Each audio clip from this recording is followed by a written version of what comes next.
Surat crime બ્રાન્ચની drugs વિરોધી ઝુંબેશ હેઠળ વધુ એક મોટી સફળતા મળી છે. મુંબઈથી ઉચ્ચ ગુણવત્તાનું એમડી ડ્રગ્સ લાવીને સુરતમાં વેચવાના કાળા કારોબાર પર પોલીસે પર્દાફાશ કર્યો છે.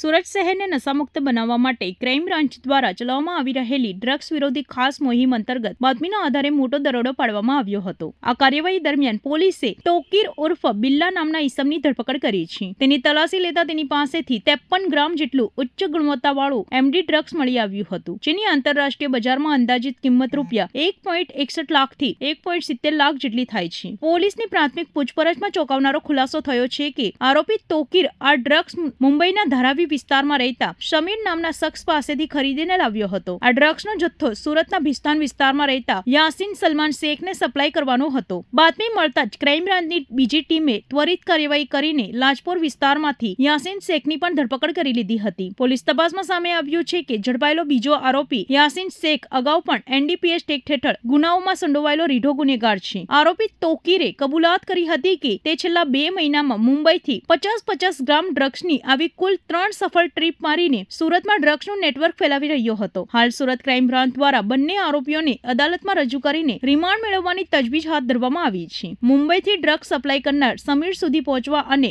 સુરતમાં ડ્રગ્સ કોને વેચવામાં આવ્યું હતું તે દિશામાં પણ પોલીસે ઊંડાણપૂર્વક તપાસ હાથ ધરી છે.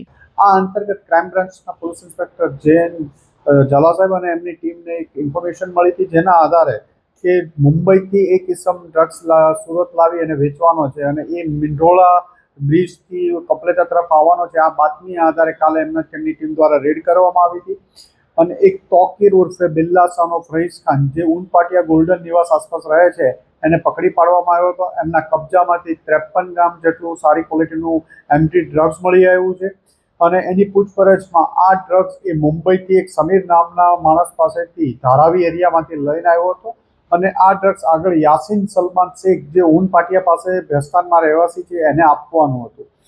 એની પાસેથી 53 ગ્રામ 1,61,70,000 જેટલાનો મુદ્દામાલ કબજે કરવામાં આવ્યો હતો. એની ધરપકડ કરવામાં આવી હતી અને આગળની એવી કાર્યવાહી ચાલે છે. પેરેલલ બીજી ટીમ દ્વારા યાસીન સલમાન શેખને પણ પકડી પાડવામાં આવ્યો છે, જે લાજપોર એરિયામાંથી પોલીસને મળી આવ્યો હતો.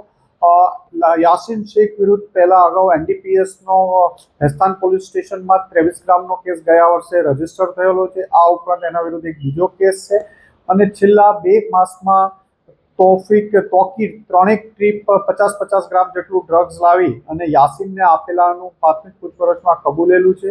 આ ઉપરાંત આ યાસીન આ ડ્રગ્સ કોને આપતો હતો, ક્યાંથી અગાઉ પણ ક્યાંથી લાવેલો હતો, આના સિવાય બીજી કોઈ ફેરી કરેલી છે કે નહીં, એ તમામ બાબતોની ઉપર ક્રાઇમ બ્રાન્ચ તપાસ કરી રહી છે અને કોર્ટમાં રજૂ કરી આગળના રિમાન્ડ લેવાની કાર્યવાહી ચાલુ છે.